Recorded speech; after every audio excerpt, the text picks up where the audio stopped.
Mantan jaksa Kejaksaan Negeri Jakarta Barat Azam Ahmad Asy menilap uang barang bukti atau barbuk senilai 11,7 miliar dari kasus penipuan investasi bodong robot trading Fahrenheit. Azam menerima 3 miliar dari Bonifacius Gunung, 8,5 miliar dari Octavianus Setiawan, dan 200 juta dari Brian Eric.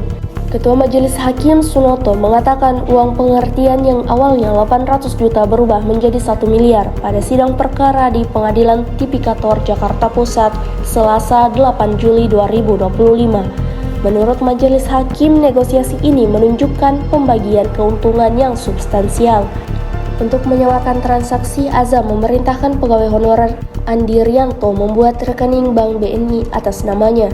Hakim Santoso menjelaskan terdakwa menggunakan uang itu untuk keperluan pribadi dan investasi dengan memindahkan 8 miliar ke rekening istri, Tiara Andini. Ia mengungkap secara rinci kemana terdakwa mengalokasikan uang 8 miliar itu. Kasus ini menambah panjang daftar aparat penegak hukum yang justru menyalahgunakan kekuasaan demi keuntungan pribadi. Download Tribun X sekarang, menghadirkan lokal menjadi Indonesia.